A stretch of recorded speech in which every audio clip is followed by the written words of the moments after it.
too slow, but you feel like home. Yeah, you feel like home.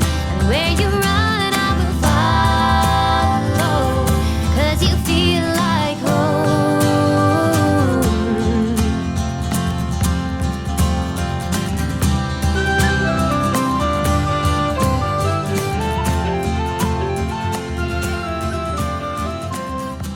Hi everyone, my name is Lucy Moore, and as Chair of Right by the Sea, I want to welcome you to our 5th Right by the Sea Festival, coming to you from beautiful Kilmore-Key, County Wexford. We are delighted to be able to present an exciting programme to you, especially after the last 18 months of unprecedented challenges. Right by the Sea 2021 is the result of hard work on the part of our volunteers, plus support from our sponsors. And I want to thank especially the Arts Council of Ireland, RTE Supporting the Arts, Wexford County Council, and all our local sponsors. We sincerely hope you enjoy this event. And if you've a taste for more, please go to www.rightbythesea.ie to book other events during the festival or events that we run throughout the year. Now, I invite you to enjoy what's coming up. And I want to say thanks to you for joining us. See you all soon again. Okay. Hi, my name is Mary from the Village Garden Florist and Craft Shop in Kilmore-Key. We're located in the heart of Kilmore-Key, just right beside the small beach. We have a florist and also specialise in gifts for tourists made by local artists. Kilmore-Key has a lot to offer for everybody. Everything is contained in the village. We've a unique collection of thatched houses. We've a marina, a fishing fleet and angling boats. Well, Right by the Sea is the literary festival that started in Kilmore-Key in 2019. Like all festivals, it plays a big part in the tourism here.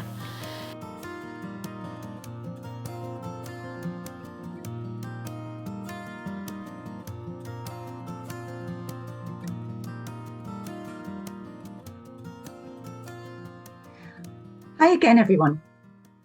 Today, Jackie Hayden is talking to Mike Hanrahan from Stockton Swing about his biography, Beautiful Affair, and his adventures as a songwriter, musician, chef, author, right up to his recent studies of mental health issues. Meanwhile, Angela Byrne will be cooking one of Mike's recipes from his book, and Angela will explain herself why she chose Ronnie Drew's recipe for coddle. Mike Hanrahan was born in Ennis, County Clare. He began performing with Maura O'Connell in Tumbleweed before joining Stockton Swing in 1980.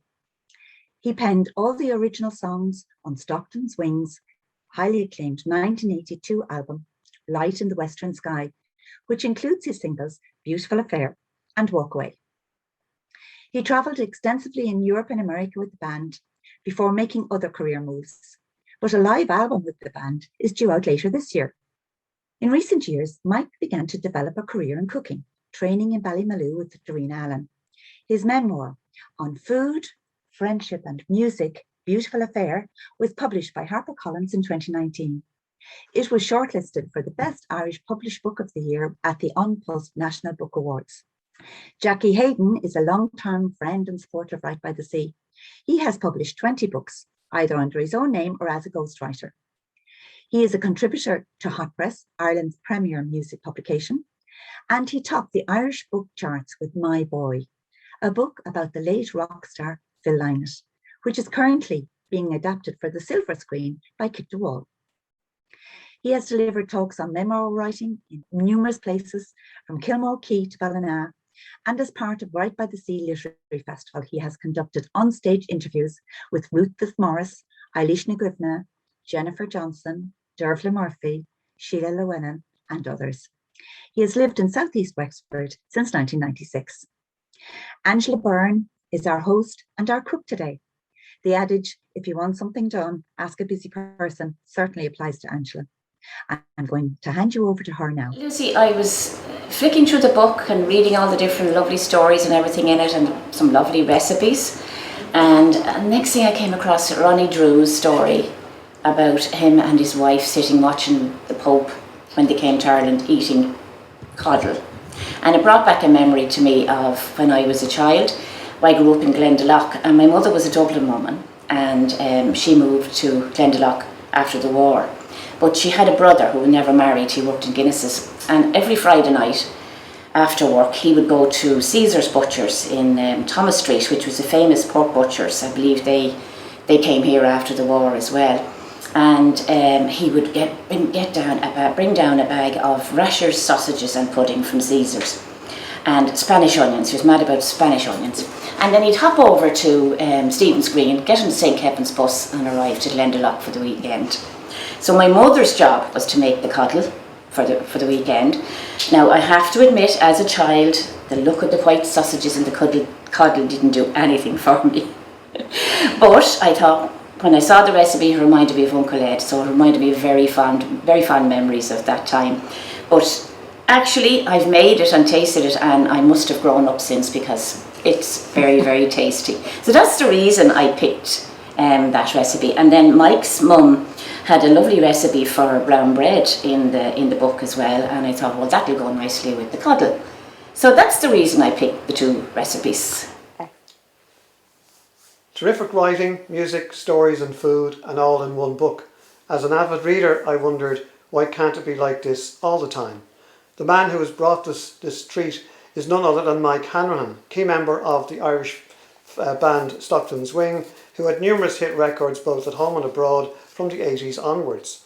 He then made his mark as a songwriter and worked with a wide range of Irish artists, including Ronnie Drew, Finbar Fury, Maura O'Connell, Pat Short, Eleanor Shanley and Sharon Shannon.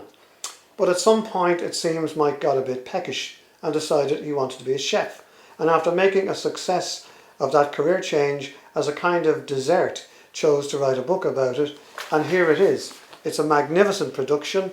It's called Beautiful Affair, a journey in music, food and friendship. And I'm delighted this morning to talk to the man responsible, Mike Hanrahan. Mike, most of your working life has been involved with making music and making food. In fact, obviously the title of your book is borrowed from a hit song that you wrote for Stockton's Wing. But do you see a creative link between music and food? Well, first, I'm delighted to be here, Jackie. It's so good. Thrilled to be at the festival. There's always a link when you're creating something, and in food, you actually create beautiful menus, and that's what attracted me to go into it as a profession. Was it gave me an opportunity to express myself. I've always cooked since I was a kid, so I do think there's a creative element, and there's also the performance element.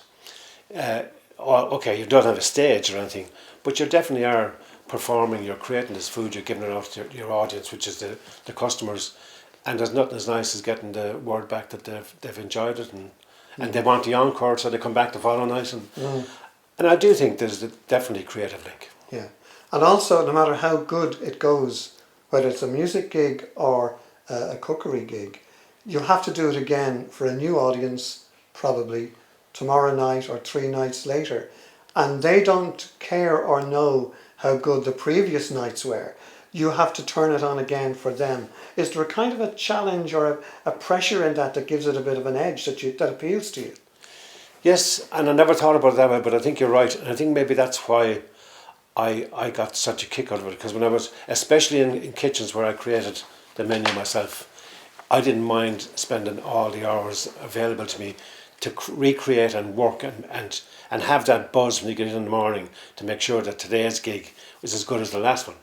And there is a pressure to it, of course there is, but as a famous friend of mine, a butcher, he used to provide us with the meat in Cork for one of the restaurants I ran, in Pat Short's Bar. He used to say, Dennis used to say, "I show Mike, pressure is for tires." Right. And so I loved all that. And there's the pressure of keeping, especially when we were in Pat Short's, we put ourselves out there as a food destination pub. So the pressure was to keep producing that constant production of that high value. And I think it's the same with gigs. I loathe going to a gig where the artist is not giving us everything they've got, because that's you have to leave it out on the stage. Right. And would you be inclined to put pressure on yourself to push yourself a little bit further? Yeah, and I don't think that's not necessarily a bad thing at all. I think that's what keeps you ticking over as an artist and as a chef, is that kind of pressure to, and you're constantly looking for other things to do. And I mean, there's no point in cooking the same menu for a year. I couldn't do that. I changed my menu. My sheet was written every day in patch charts. I'd have some stalwarts, but every day there was something new coming in there, and it kept us all on our toes, and it keeps you interested. The same as a gig, you can't just do the same set all the time. Yeah, just yeah. The more I think about it, there's a huge amount of links.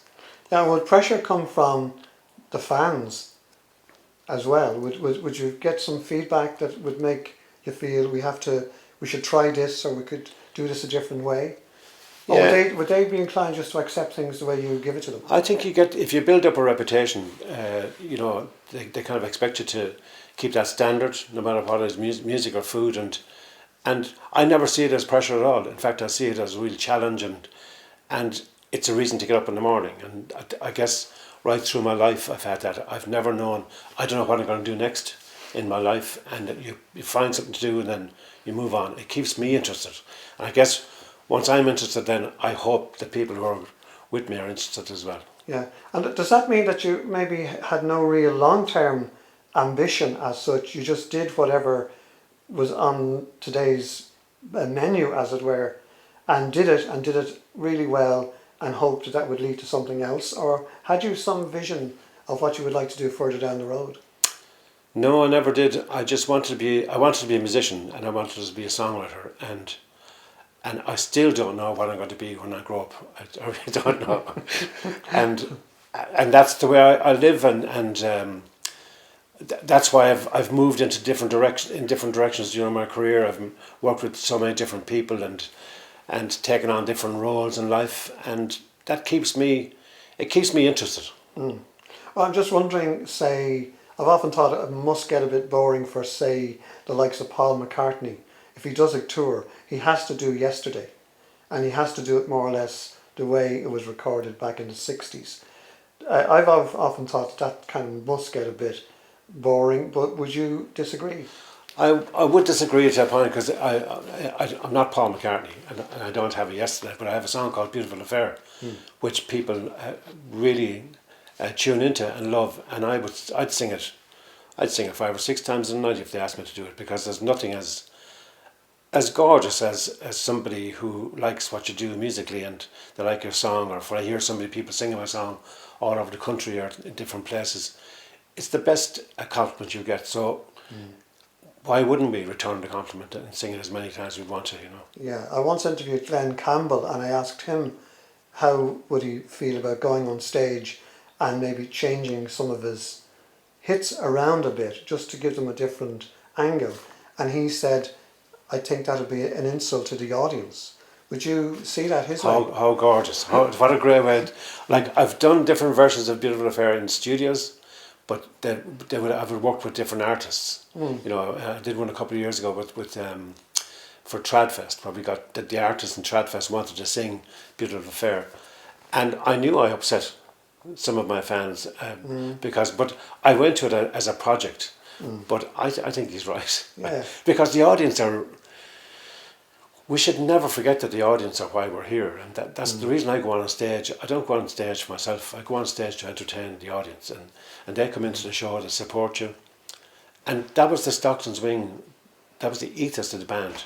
All through our lives was the audience are so important, and that's why we put all our efforts into making sure they were happy. I've always assumed that in a band you're going to have conflict. Is there a way of resolving conflict in bands, or do you just argue it out? Good set of boxing gloves. Always works.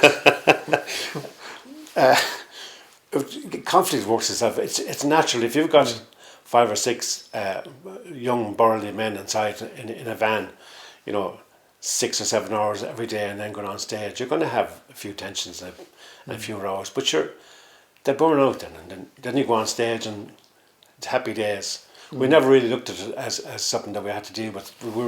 We were kind of a band of brothers, really. So when I think back on my days, I never remember any bad gigs. I never remember any bad times. I just remember all those great times we had, And that's, I don't mean that to be like, whatever, full of it, but that's how I remember my time at Stockton Swing, all good. So conflict, that just happens, it comes and goes. If it starts after a few reels and jigs, and everything's happy out. Right. In relation to your adventures in cooking, did you always have a sort of a serious attitude to food, or did that come much later? I guess, well, my mum was a great cook, so we were always fed really well. Our food was it was a tough times growing up with 8 kids in a family, and they had tough times feeding us all, but they fed us and looked after us. So I always had a respect for food and respect of the work that went into to get the food, and the provenance of food as well. We were taught about that as kids. When I was 17 or 18, I kind of rebelled and became a vegetarian. And but as I said to people, I'm cured now, I'm okay, I'm back. But I don't mean any disrespect to vegetarians. But it taught me how to cook, because there was in the late 70s in Ireland, being a vegetarian was not really the best move, because it was fairly limited. Okay. Both activities being very creativity driven. Was there that sense in the family? Was there music around in the family as well, or how did that work out? Yeah, there was 8 of us, and all 8 of us played, and some danced. But we had a very lively house musically, and you'd have to find your little spot to go into your rehearsals and practice. And we all went into flag holes and learned how to tin whistles and banjos, and went into competition. And it was all encouraged by my parents. My mum and dad they didn't play themselves, but they just encouraged. And my dad and mum were heavily involved with Cultus, the local Cultus, and they were a great organisation, what they did for music all over the country. I know people kind of slag them off and give out about them, but I think they were essential to maintain a standard in our music, and it was very important. And as kids, I believe you had to have somewhere to go to kind of pinpoint how good you are at your music, and the flag holes were there. So you'd go to the flag, you'd enter the flag and try and win the competition, but it kept you on your toes all the time. So it was a great system. But as well as that, all the flags, you had the competition, but around the flags was a social event. So you met so many other musicians around. And some of them are still my friends, people I met from Dublin when I was a kid in Clare.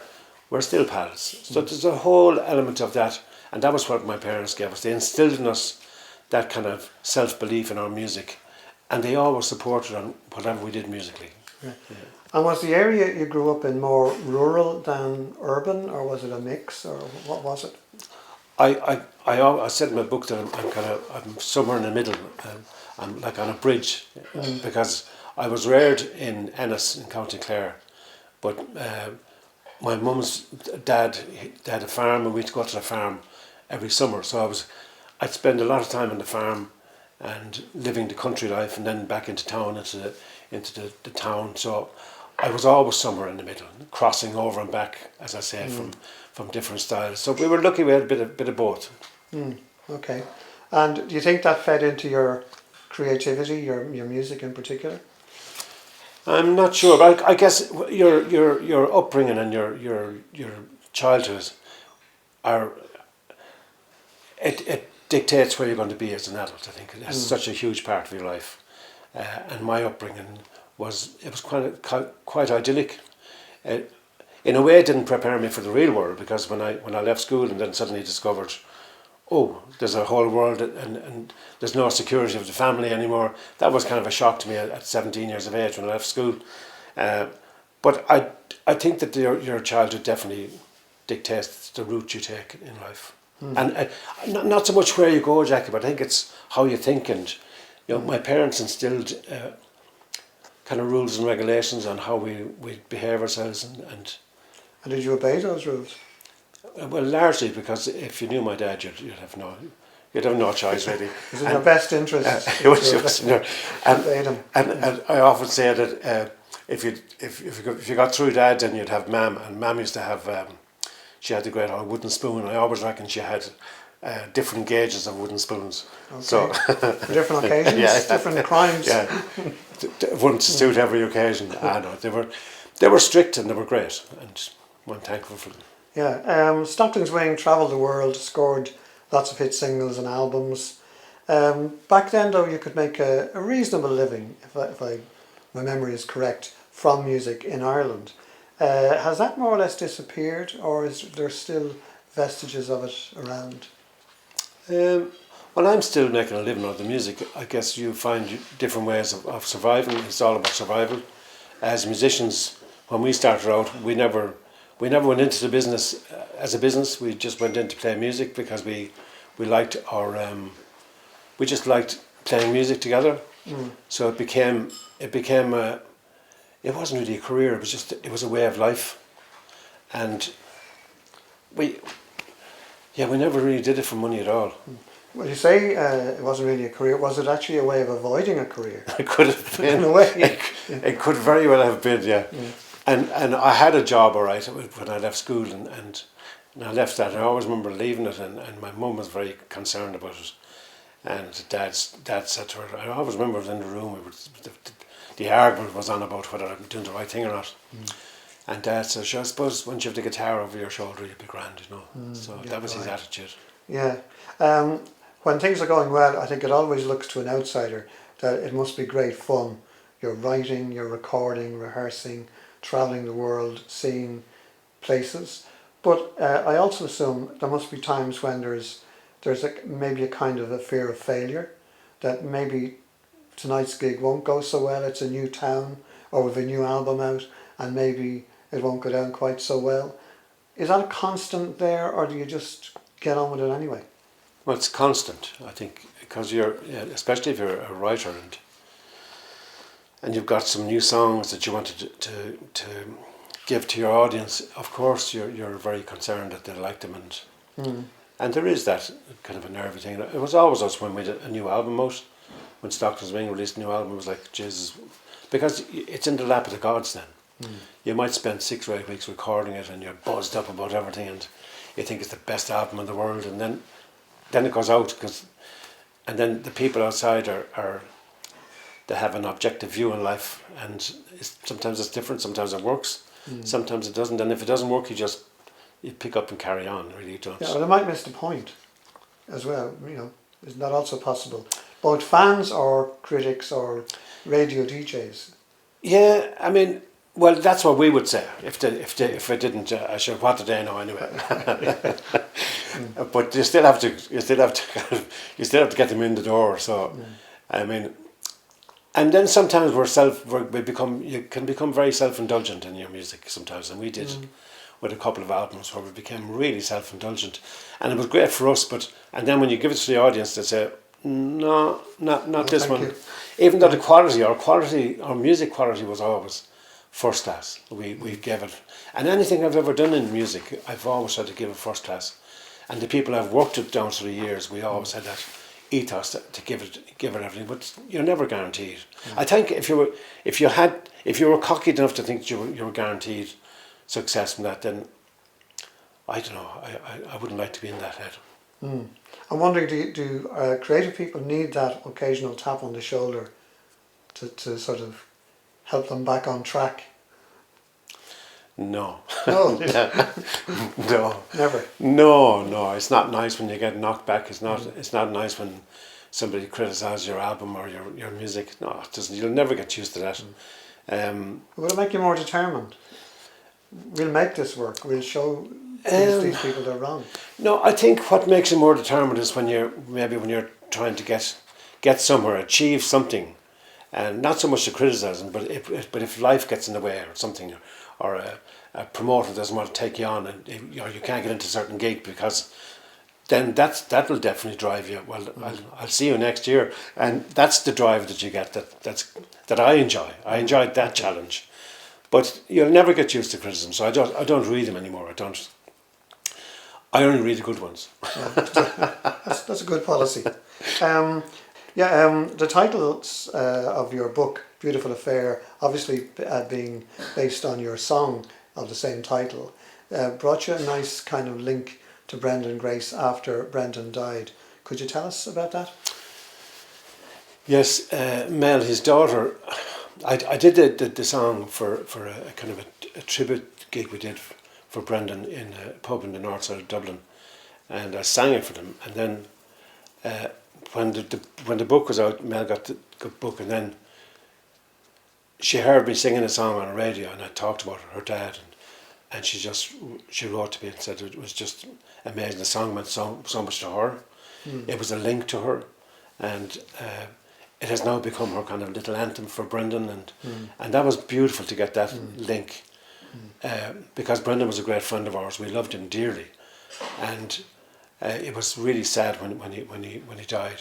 I was actually almost in touch with him just before he died. He was in the hospital, and I'd found all these videos of Brendan on tour with us in Australia, and I'd called the guy who was in the documentary. I said, "Look, I have these," and he said, "Well, send them in to me, and we'll edit them onto digital, and we'll give it into him in hospital. We show it to him." And then I rang him 2 days later and says, "I have him." He says, "Mike, you won't believe it. Brendan just died." So, but I have them for the family as well now, and that'll be a nice extra link for them. No, it's good. Brendan was a wonderful man. And isn't that more powerful than any critical acclaim? That's what keeps me going. Are those links for songs. When I go to a gig and somebody says, or when we got married, we played Beautiful Affair, or our first date, or this is the song we listened to Stockton Swing. It's wonderful that people associate music to important moments in their life, and in some stages, like a life is associated with your music. Yeah. No better compliment. Right, good. So you've got your guitar there, so any chance you might give us Beautiful Affair? I will. Of course, I'm delighted. This was written in Doolin, just after I left school, and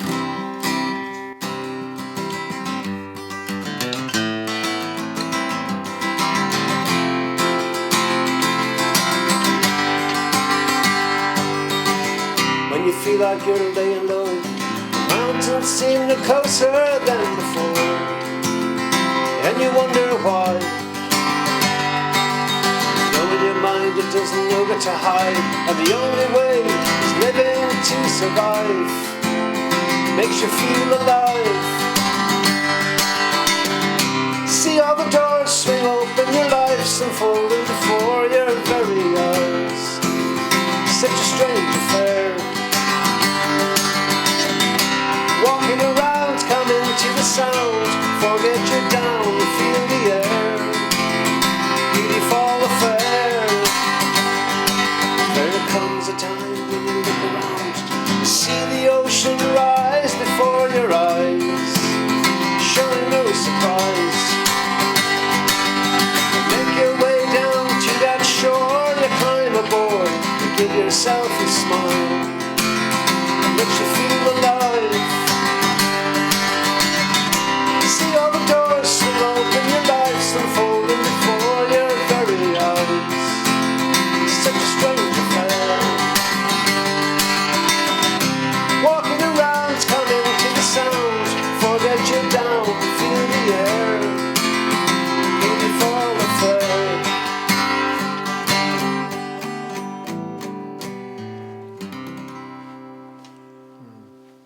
I've always loved that idea in the lyric about the ocean is there waiting for us. All we have to do really is look at it. And it's kind of, you can apply it to lots of other things in nature and all the rest of it. But it's something that I would never have thought of in relation to nature. But I think that's a very, very powerful line. Oh, thank you. Yeah, I believe that. I've always believed that we should be going and chasing our dreams. I think it's and that's what the song was about.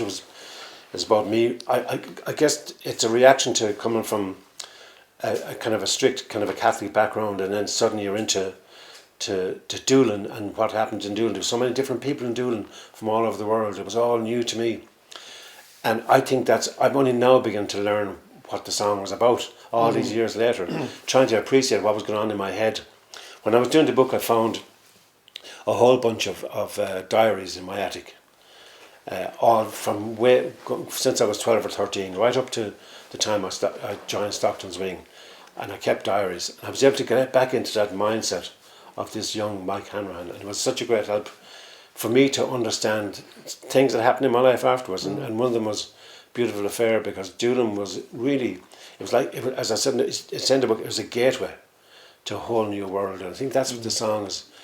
I recognised at the time that this is a whole new world. Jump on that boat and go for it, you know. Yeah, I've always thought of it as a song that says there are endless possibilities out there. If you look at life from a positive point of view, there's almost the sky's the limit, and that's what we should focus on. Would that be a reasonably okay interpretation of the song? I think so. I think it's really good, and it's not something like I get into much with people, and because I always believe people get whatever they want out of the song. But for me, it is definitely about getting out there and trying being positive. I mean, I've always been a very positive person in the things I do, and I try always look at the positive side of things, and always try and search for something else that will enhance my thinking in my life.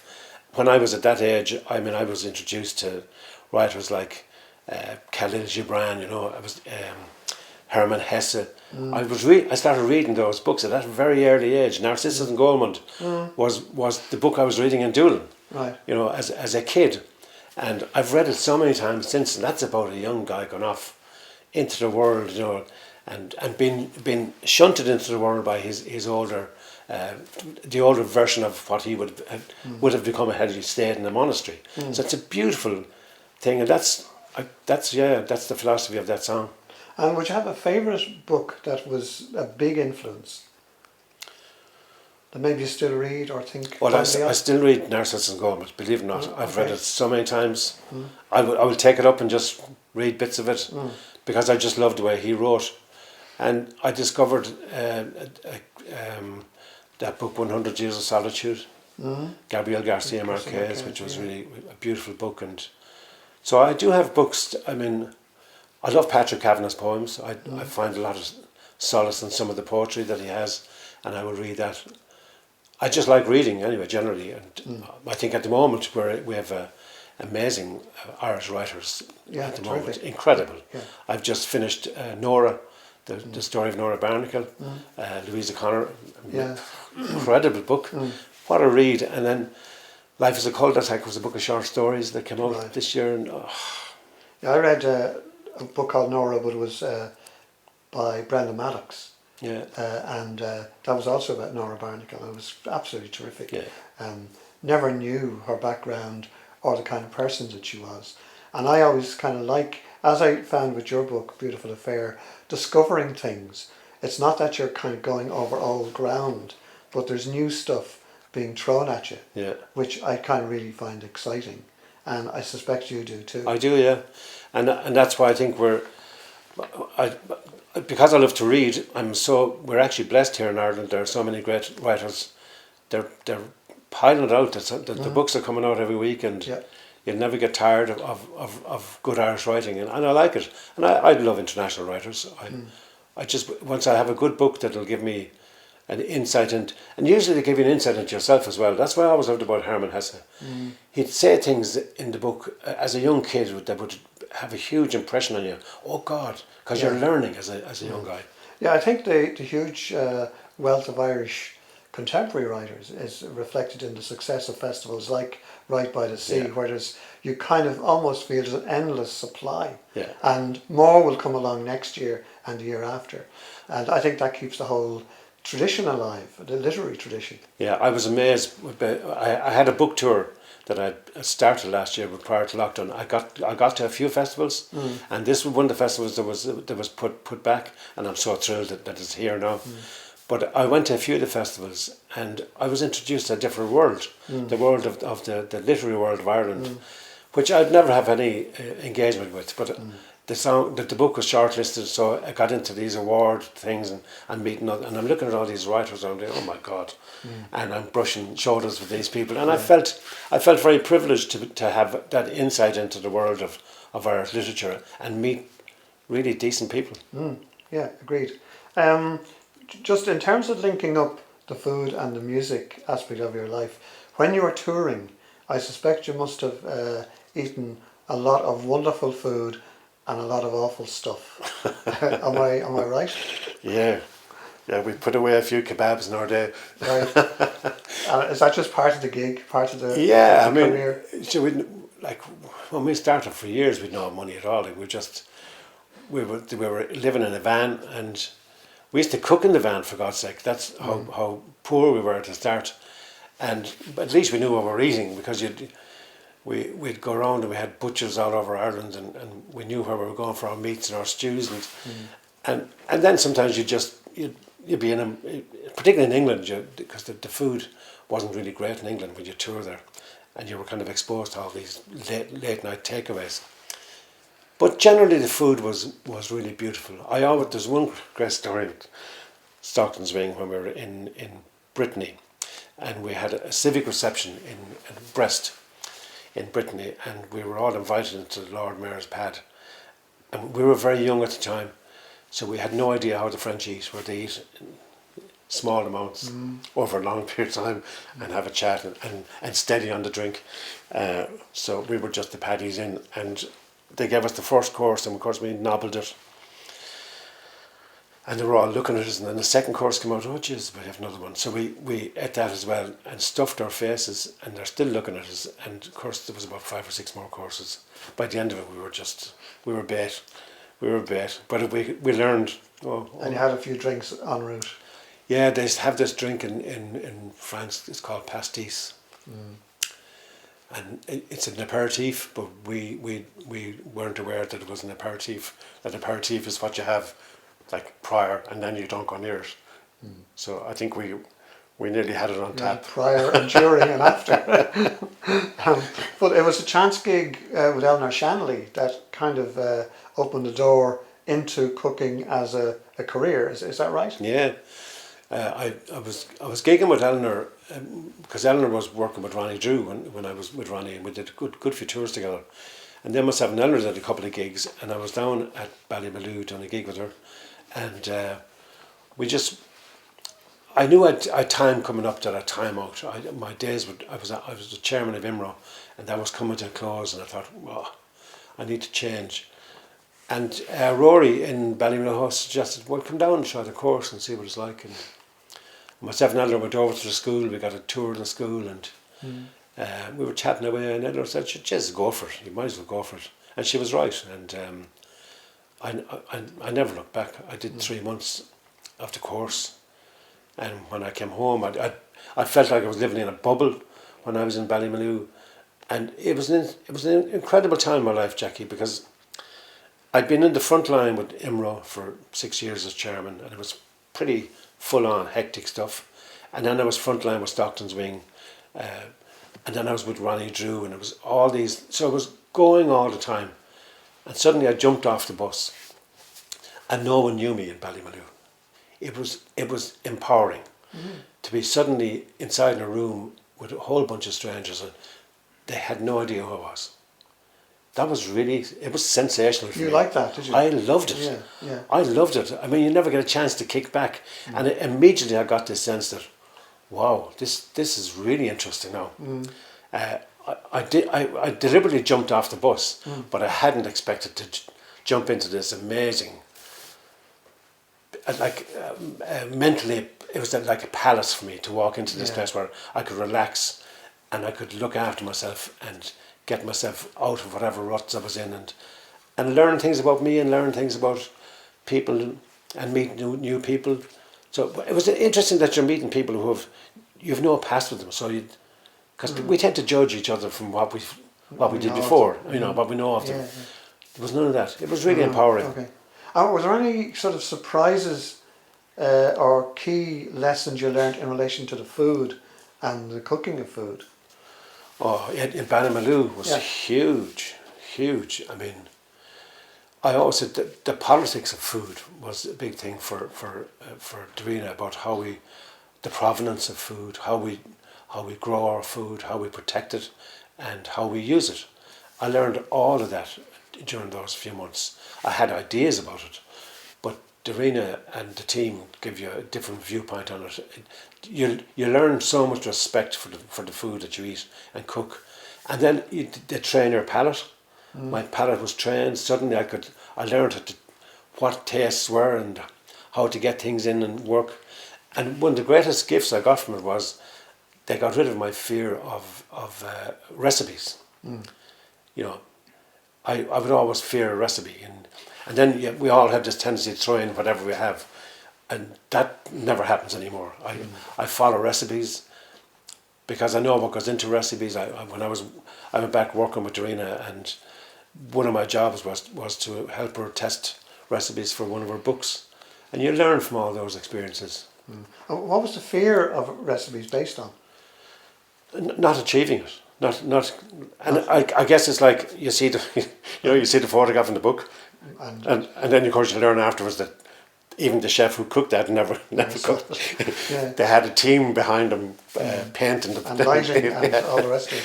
But it's that fear of so your repertoire of cooking stays kind of nice and handy. I'm good at the korma. I'll do the korma. I'm good at the stew.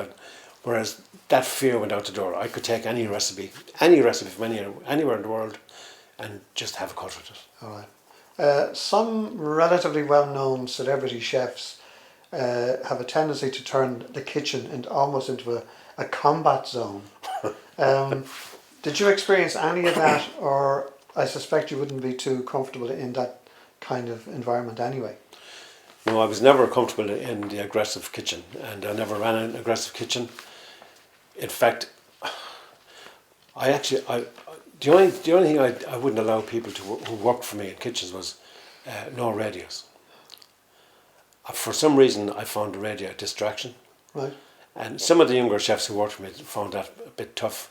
But I said, we're here to concentrate on the food and try and create food, and let's talk food and let the food talk to us, let the food entertain us in the background, all the things, the sound of the pan. You'll hear the sound of the pan, you almost know when the steak has been, where it's going, whereas if the radio is going on, it's a distraction. That was the only thing that I ever did that kind of probably some younger chefs didn't like. And when I myself came into contact with aggressive chefs, I usually just left the building. I wouldn't work with them. I don't believe it's a place for aggression. I think it's a place, it has to be a place for harmony. Yes, there's pressure. There's pressure when you got 70 or 80 dockets coming at you, and there's all that pressure, but you can control that. And I would look at work with some chefs who taught me how to control that. And because when you kind of, I often thought about the aggression. Sometimes I thought the aggression was a measure of the chefs themselves, people who resort to aggressive tactics, demanding high standards. Yeah. I think it's more a question of their personality, and is their ego as well. Oh, there's huge ego involved, and I don't think it's right to humiliate younger chefs or anybody. It's not right. Nobody has the right to humiliate anybody, and I learned that in Ballymaloo as well. I mean, Rory O'Connell, Darina's brother, he's a chef that went to the heights as a chef, and he instilled that attitude. And even when you worked with him at various functions, there was a calmness to him. Yet he'd feed 300 or 400 people. It was calm. It was calm, That's a skill in itself, isn't it? Complete skill. Yeah. How did you pick the recipes for inclusion in Beautiful Affair? So there's a lot in it. There's I wanted to kind of write about my life, not my earlier life, but then my professional life. I'd worked with various people: Ronnie Drew and Eleanor Shanley, Leslie Dowdle, Finbar Fury, Pat Short, and I wanted to kind of link the recipes to their lives as well. So I wanted, that was one aspect of it. I had a lot of my own recipes, and Ronnie, of course, was an accomplished kitchen chef. He loved cooking at home, and he loved Spanish food, so his was easy. And Eleanor Shanley came from Leitrim, so boxty. Her mum used to make this amazing boxty, so that was easy to go there as well. And I was delighted, it gave me an opportunity to get these recipes. You know, I was able to get Eleanor's mum's recipe and put it in the book. I mean, I consider that a privilege to get in those. It's like the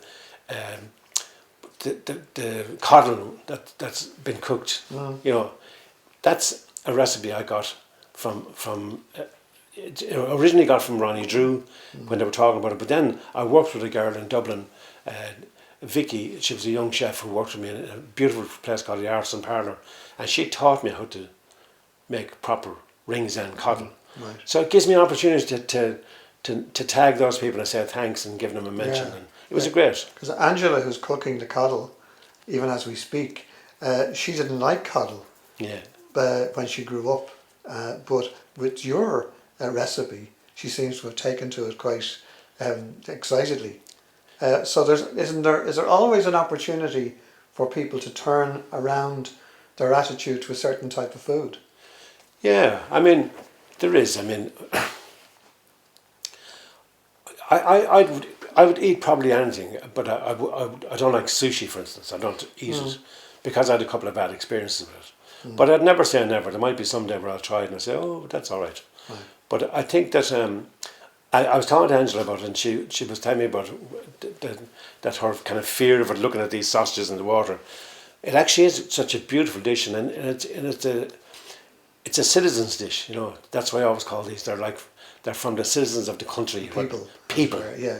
You know, they had a function. You know, they were cheap, but it was full of all the goodness. You're getting all your goodness in there, and that's what I love about those dishes, like Irish stews. And I'd never knock an Irish stew because it's a magnificent dish. Yeah. Same as coddle. Yeah.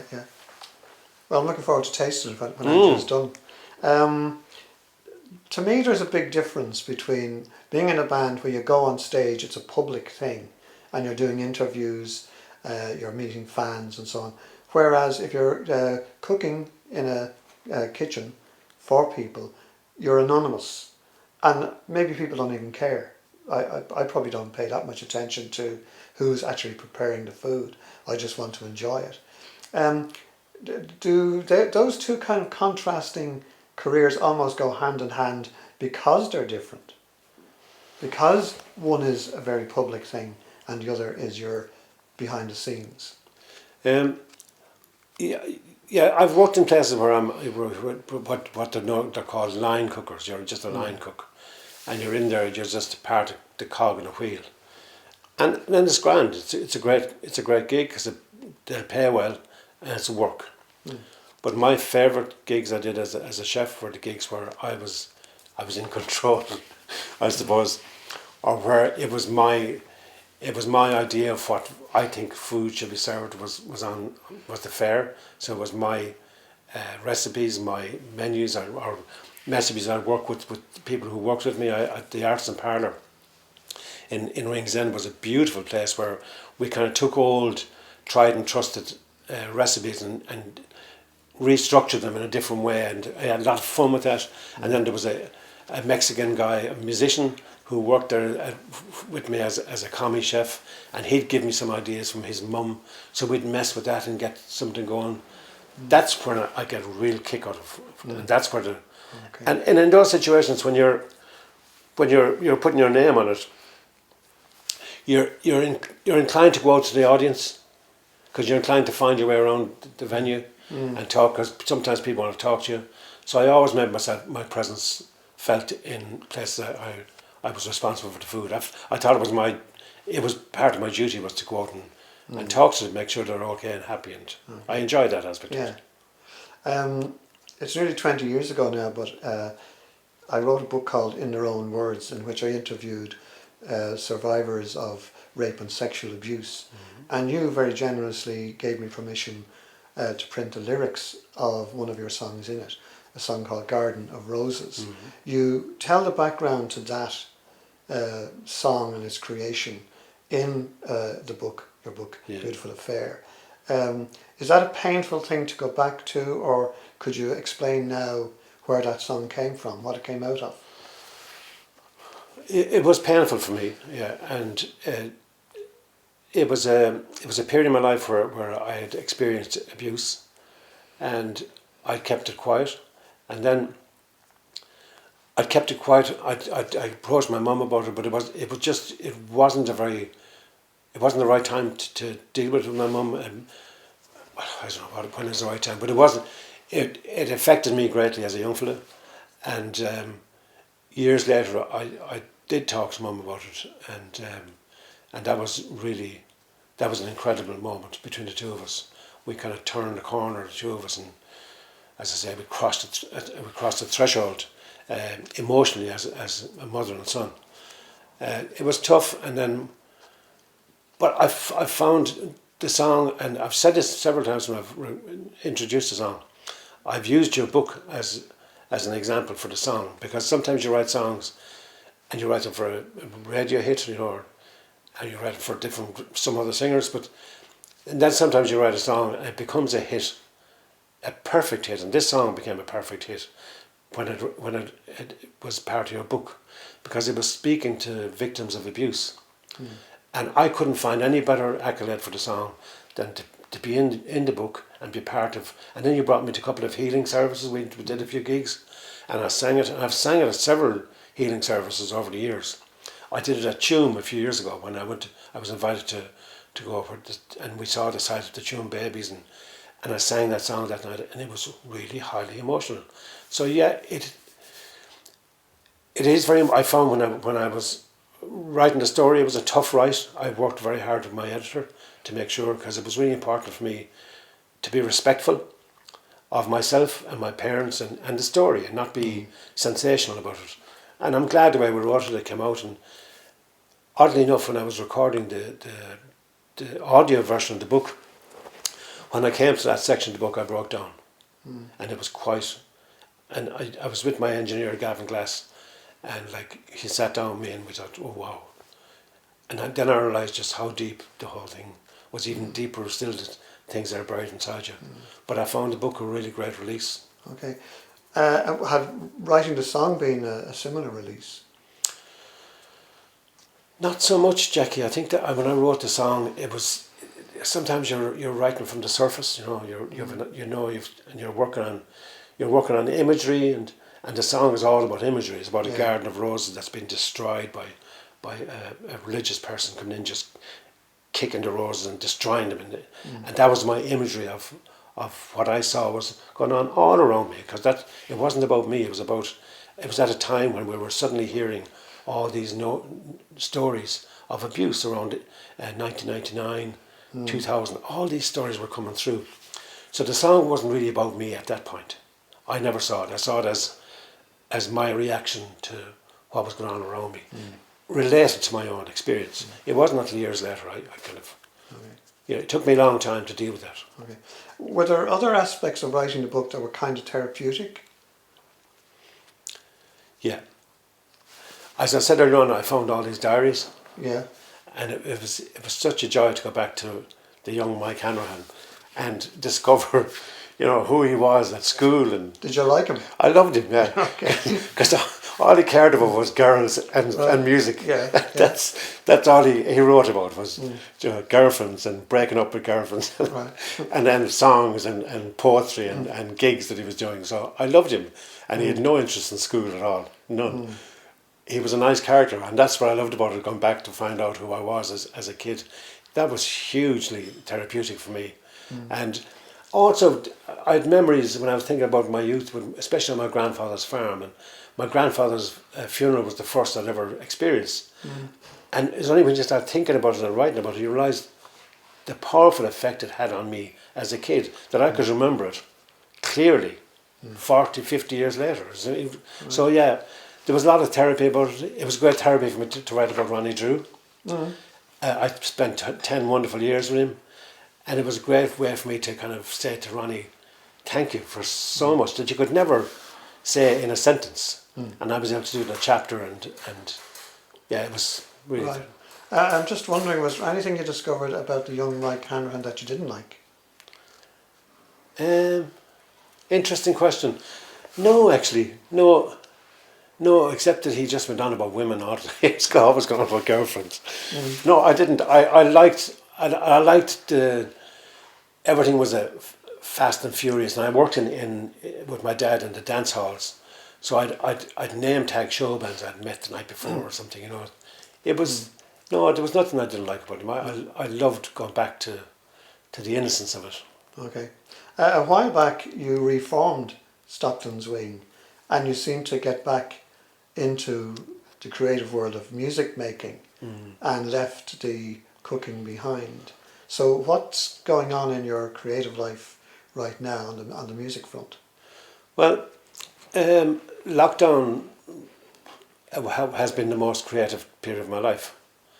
I earlier on in lockdown I decided that I would make use of it. I would learn things. I would start writing, and all these ideas came. And then I had this regular daily show on Facebook about food and music, and I'd sing the new songs I was writing, and I'd talk recipes to people all over the world. And it became a little bit of a thing. Every lunchtime at about 7 minutes past 1, I'd go on, and I'd do 40 minutes, 45 minutes, and hundreds of people logged in. And we had great fun, and I got their recipes, and then I'd sing the songs, or I'd get requests to sing songs I'd never sung before. And I even found somebody says we do Spancel Hill, and so I researched Spancel Hill, and I remember the very original version of Spancel Hill that I used to know as a kid from Robbie McMahon. He was a singer, and I found that and sang it, and I discovered, oh wow, it has nothing at all got to do with the Spancel Hill we sing, you know, very little, and that was good for me from my point of view. And that instilled in me a new love of writing.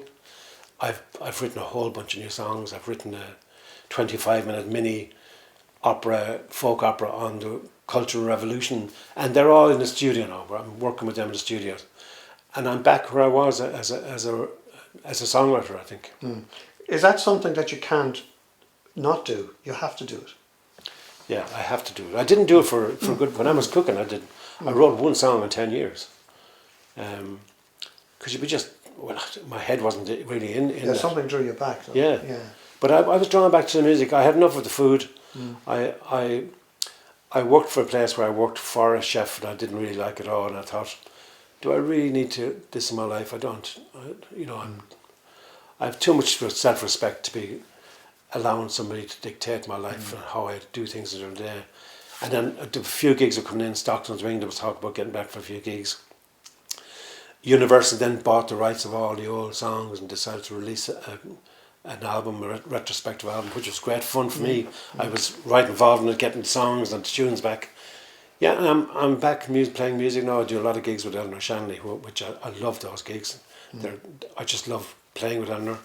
I do a few gigs with Leslie Dowdle now and again when the gigs come through. And then there's Stockton's Wing. And now I've got a whole new solo career I'm working on with all these new songs, which I'm just about to release my first ever single, you know. Okay, so we might ask you to play that before you go, but just in relation to there's another song you've written, A River Rolls On, which has been recorded by a choir and some there's a sort of an orchestra involved, some wonderful singers. Lisa Lamb is on it and so on. What's the background to that particular song? Well, my mum suffered from dementia for 7 years, and we were going up and down. And during the lockdown period, when we were allowed, I went down and I had one of those horrific window visits. We've all of us involved who've gone through this. It's a horrible experience. It's a horrible experience for you as a visitor. You really feel horrible for your family members, but you really feel for the staff in there. They're trying to make this experience really special through a glass window, you know, and it was a tough, and it really blew my mind, and I was really upset by it. And I got home and I started writing this song for my mum. She was like in the depths of dementia, and I wanted to wish her well on her journey and wish her to. And I had this image of her being a river, that her life started up and high in a mountain, and she made her way through the valley. And I mentioned the oak tree as her strengths, and the willow tree as her weep and her sadness, and the river meanders its way through life and nurturing people and finding its way to the ocean. And I gave the song to the Forget-Me-Nots choir. I'd met them on the night we were celebrating Brendan Grace in the Gaiety, And Nora Walsh, the choir master, that night said to me, "Do you know I'm your cousin?" Mm-hmm. I said, "No, I didn't know you." She said, "My mother was Sheehy," and I remember Sheehy growing up, great friend of my mum's. She said, "Yeah, and your mum and dad spent the first week of their honeymoon in 1951 in our house in Dublin." I said, "Oh, wow, oh, wow." There's a connection. And so I gave her the song, she loved it, and she played it to the Forget-Me-Nots choir. The Forget-Me-Nots choir are an inclusive choir. They're age-friendly, but they're also inclusive. They nurture people living with dementia and their carers. So it's an all-inclusive choir, and most incredible bunch of people. And they recorded the song remotely in their houses because they couldn't meet. So we had to teach them how to into their phones, into the iPads, and they recorded and we released them under their name. And we did a video. We did a video with Al Doc, my friend Al Doc, who also engineered the track. And Nora's son, who would have been my mother's distant cousin as well, he's the star of the video. So there was all these links. Yeah. It was such a lovely thing for me to write the song and get it out. Yeah. It's a very emotional song, but also the production gives it a very, very powerful performance. So would you like to give us your own solo version of it? I will, yeah. And I was also joined by Sandy Kelly sang, and it was great to meet Sandy. She joined us on the song as well with Lisa Lamb.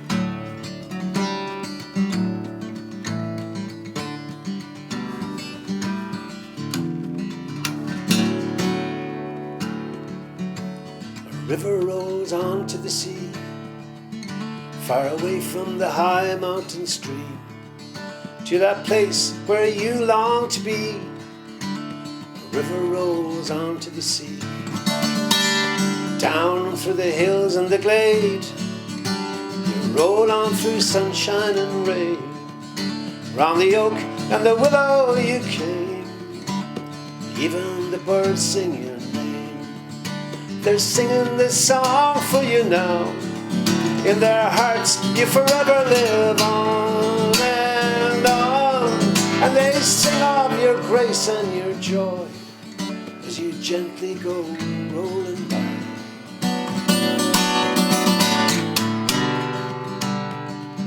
With a tear and a smile, and a river falls to the sea. Shoreline, ocean breeze, it's there you will set your heart free, where the river falls to the sea. So go now, your time here is done. Time to stop lingering on and on, and you'll soon feel the soft ocean breeze, where the river falls to the sea.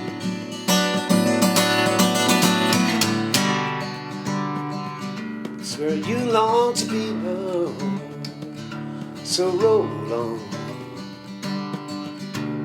roll on, roll on, roll on.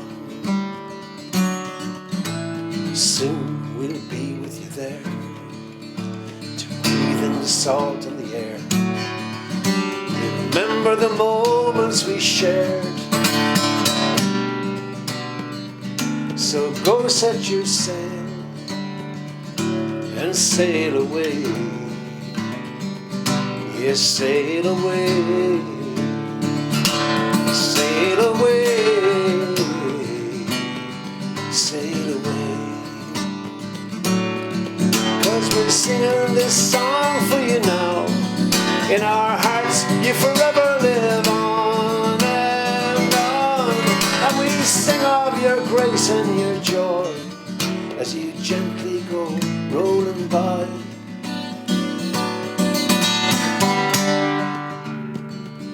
With a tear and a smile, yeah, roll on by. Yeah, roll on. River rolls on to the sea. A river rolls on to the sea. A river rolls on to the sea. And a river falls to the sea.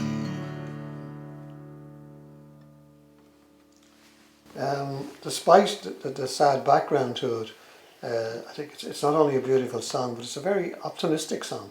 Well, I'm so glad to hear you say that because I do, when I was singing on stage, I kind of tried to make a point of it to people that while the story is sad, it's really, it's a very positive song because it's we have a journey, we're all on a journey in life, and it's very positive to wish somebody who is suffering that to no more suffering and move on. You've given it so much, and that's what I was. It's in praise of someone who was so important in my life, and we all have people who are that important to us, and that's what the song is for. It's a celebration of this amazing woman who birthed me and looked after me and gave me such a great life. So it shouldn't be sad because her memories and what she did for people was powerful. And there's lots to celebrate in her life. Loads, so much. Did her dementia in any way make you more aware of mental health issues in Ireland? Huge. Her death has had a profound effect on the trajectory of my life and where I'm going. It has definitely altered my course quite a lot, and working with the Forget Me Nots has changed my course of life. And I'm currently applying for a fellowship in Trinity College, which, if I'm successful, begins in October 22, and it's with the Global Brain Health Institute, and it'll be about learning about brain health and how how we as creative people can help the neurosurgeons of this world, and learning more about the subject matter. And it's a daunting prospect for me, but I feel it's my mum's legacy, and so I'm doing everything I can to go and do that. It will educate me. It will inform the rest of my life. There's no doubt. And in a way, I want to inform people of what I learn. I was recently appointed as age-friendly ambassador in County Clare, and it's such an honour for me. And all these things happen together, and so they don't just happen. I don't believe that. I believe my mum was above there. She's got the wooden spoon out and she says, "Go this way." And I really believe that these things are for the right reason. And it's going to be the next chapter of my life. And I've even started writing another book. I was going to say, will the chapter turn into another book? I've started writing short stories related to dementia related. Now, they're very odd ideas, and I like it. I like the idea of where it's going, and I had no idea where I was going to write, if I was going to write another book. It's the one question people ask you: is there another book in you? But I think that this one definitely. I was with my mother-in-law recently. She's in a nursing home, a care home, and she's got dementia, and it's really sad to see her going through her stages now. But she's still as sharp as ever. And I met this guy who just started working in the care home, and I said to my mother, I said, "Eddie, Dave, my old friend, my old soccer buddy, Dave is working here now. He'll look after you." I said, "You're in with the in crowd." And as quick as lightning, she just turned to me and says, "Well, Michael, I want to be out with the out crowd." Right. And it means that there's the title of the book, if not the first short story. The Out Crowd. Yeah, Brilliant.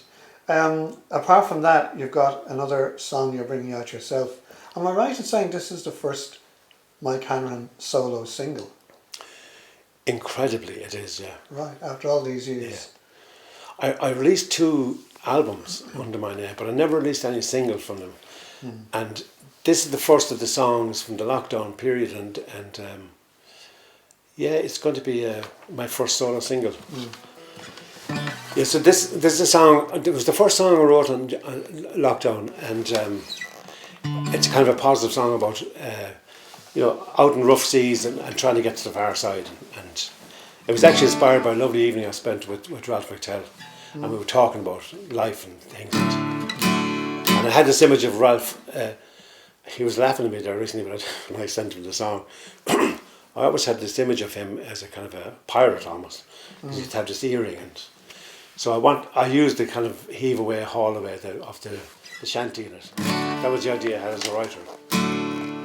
It's called Chase the Moon.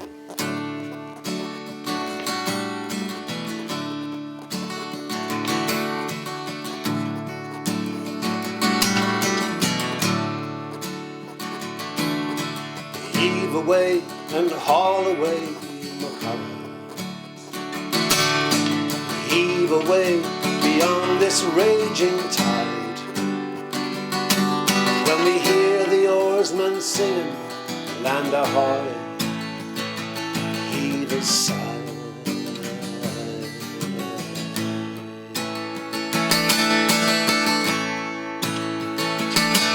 When we reach the swells out there across the water, far beyond the foam we'll rise and fall. Let mercy be the wave that takes us home. So let's roll.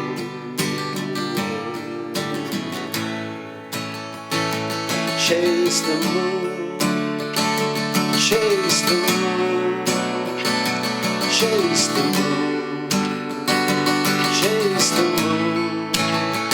Let's chase the moon, let's chase the moon, chase the moon.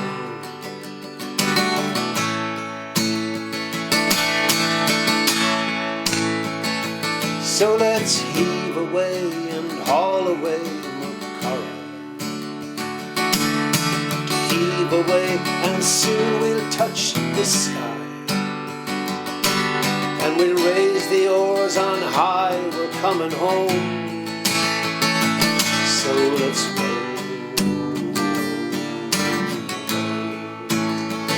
and chase the moon, chase the moon, chase the moon, chase the moon. Let's chase the moon, let's chase the moon.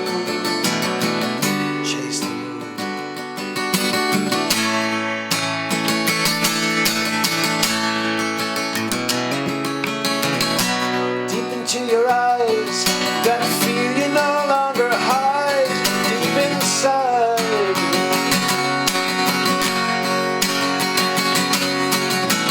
Let me take you now, and nature's fickle breath upon your brow. Yes, you wear it like a crown.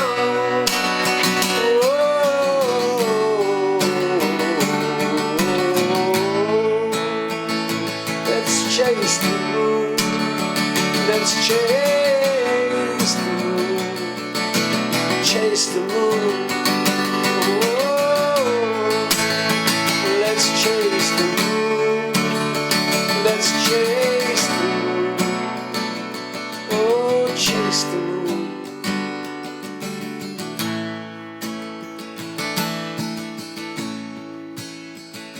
So let's heave away and haul away, Maccara.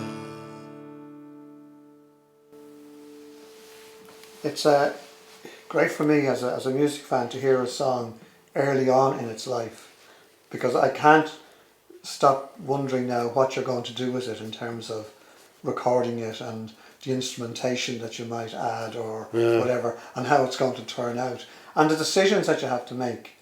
That always intrigues me about the whole creative music process, the way something ends up in a particular way because of the decisions that were made about the tempo, the key. Yeah. You know, are you going to bring in the bass guitar for the first verse or the third verse or whatever? Yeah. All of those decisions, and it's like an open blank canvas to my ears at the moment, and really fascinates me. And there's one part of it's the whole production thing, but then the song is nearly 4 minutes long, and then like 4 and 20 minutes after this. So you're looking at a thing, oh, it has to be 3.5 minutes for radio, and I've got to stage in my life now. No. It doesn't have to be 3.5 minutes for radio. Right.